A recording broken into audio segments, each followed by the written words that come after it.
presume you've had a chance now to watch the game back, Dennis, and have more considered thoughts about it. What was your overall impression of that performance? We just killed ourselves. 18 points from just drop ball, the intercept, ball on the floor, and like I said, they pick up the ball and we almost scored as well. So there's 18 points there. Like I said, whether we win the game or not, like you say, you can't afford to give sides those things from your errors. And we're making just too many fundamental errors, like just a simple drop pass or a knock on and forcing something an offload. Like they're the frustrations that are coming through. That lack of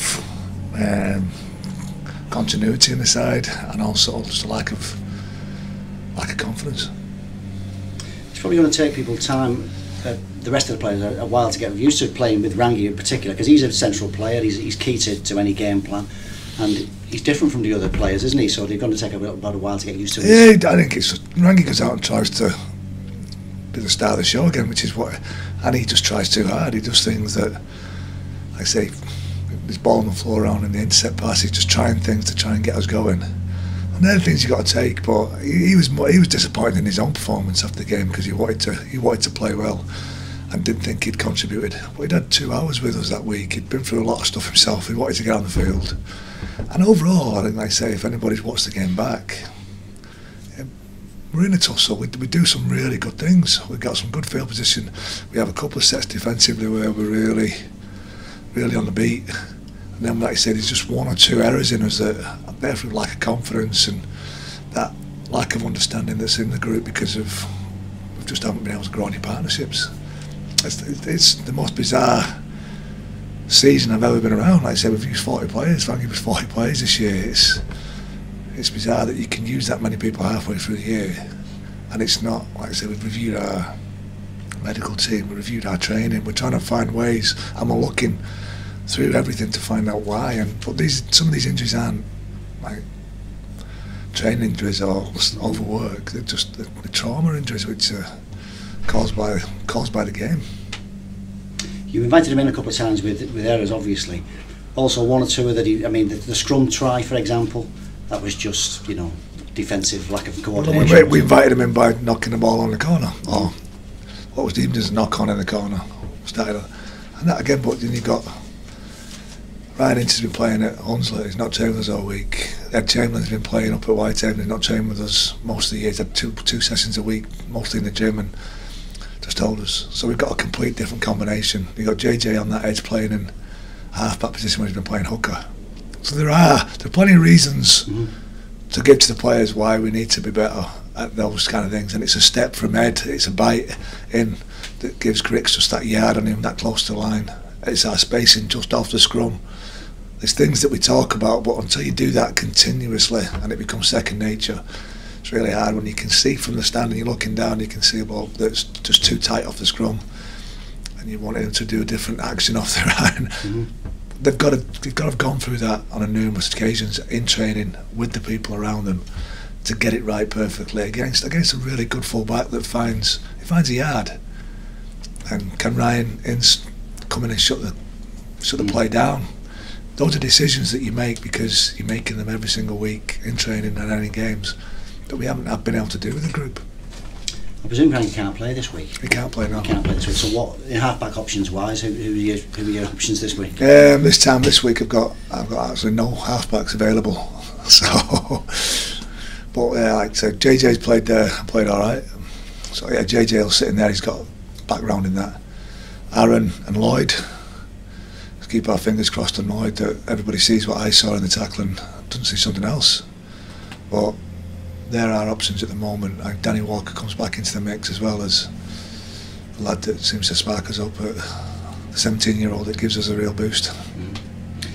Since you mentioned the Lloyd White tackle, I know we spoke about it, but just for the sake of this, I remember shouting "good tackle" at the time. It looked like a good tackle to me, but maybe just over-rotated a little bit. Yeah, there's a fine line at the moment, and again, you have to get on board with the player welfare side of it, but it seems to take away something of what the game is a little bit as well. Like the game's physical, we need to protect the players, and their interpretation from the referee at at that time was that he put him in a dangerous position because his legs were above horizontal. Lloyd did, like I say, if Lloyd lets him go, it may be different. He doesn't follow through. He sort of places him back and puts him on his back. Rangi's around the contact as well and has hold of, I think it's Ben Jones Bishop, and puts him down as well, keeps hold of him, keeps him tight to Lloyd, which again helps for the fact that he lands on his back.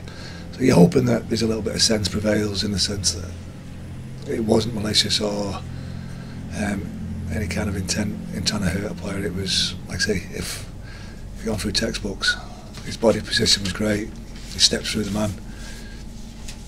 But the big problem that you have in those is the responsibility. Where does the responsibility start and end to ending the tackle well?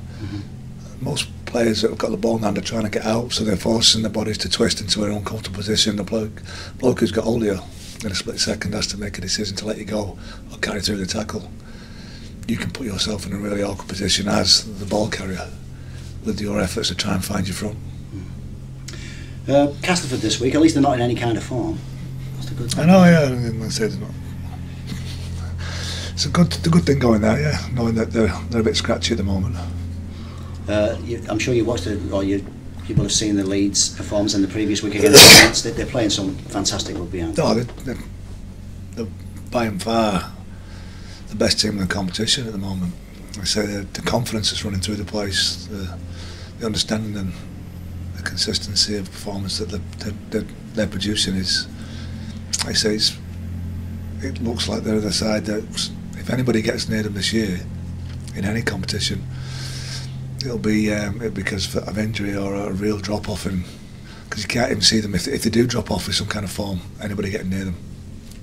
They can attack from everywhere, can't they? But the left side in particular, I mean, Solomon got 40 last year, didn't he, or whatever. Greg Eden's probably going to get 40 by the look of it this year. That left side attack of theirs is devastating, isn't it? Yeah, I think like international in Shenton, international in Gale. I say Greg Eden has been come back from Brisbane last year and has always had that in him to be that kind of sensational player. We've got this young fullback called Zach Hardacre as well, who's an international player playing at the back of it. Like I say, and then when you throw in that the combination through the Kiwis that throws out there, and Junior Moores or Afea, I think it is.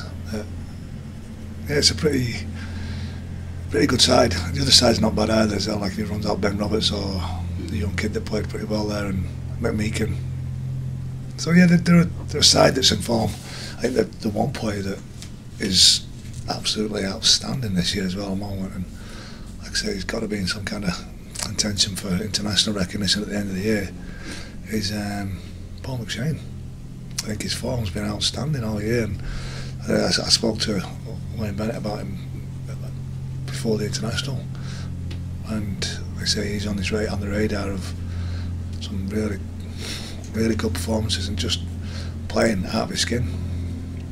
I suppose in terms of the psychology of this week, it's a bit of a nothing to, looks like it on paper a bit of a nothing to lose game, doesn't it? Everyone's expecting Castleford to win. You've got a lot of injuries, so maybe that's the way you'll be approached. I don't think, yeah, but the mentality at Castleford at the moment is, like I say, Daryl's got them pretty switched on, and I think they can see after a couple of years of being in the mix, they can see that consistency and the level of performance is something that they've strived for over the last couple of years, and they're delivering it this year. So complacency won't be something that will be allowed to creep into their group.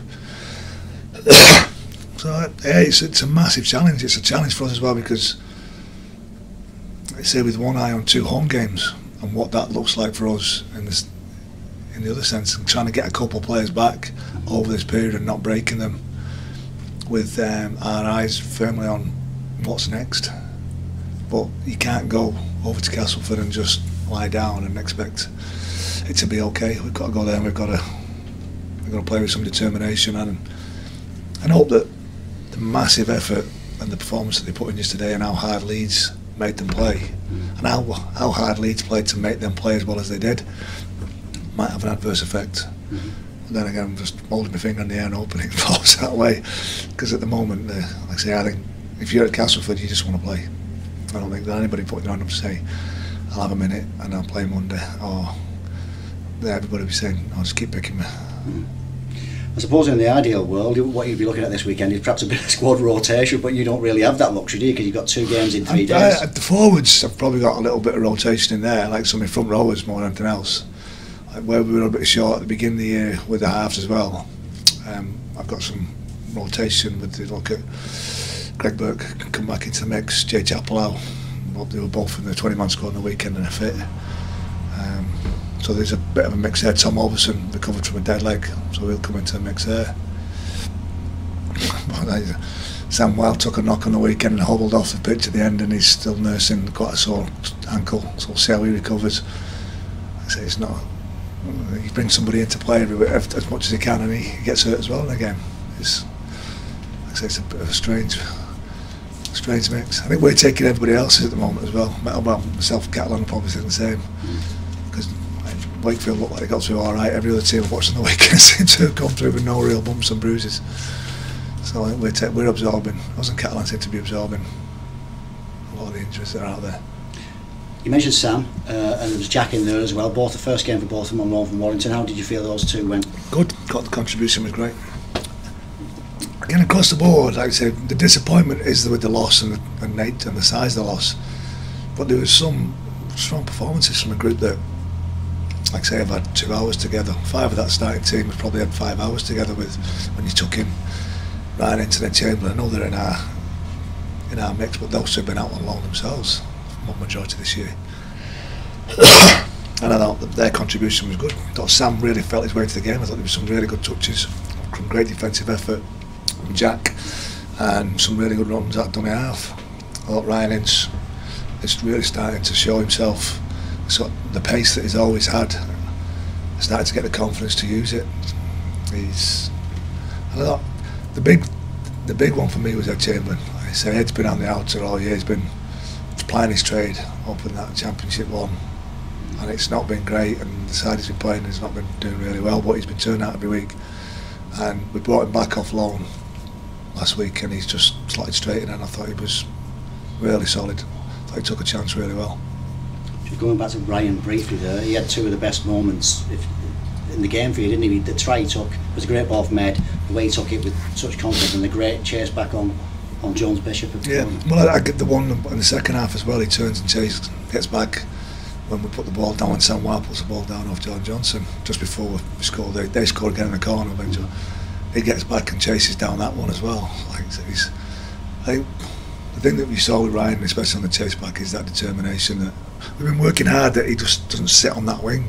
He had a tendency throughout his junior career to just sit on his wing, and now just to getting involved around the ball. And he's strong.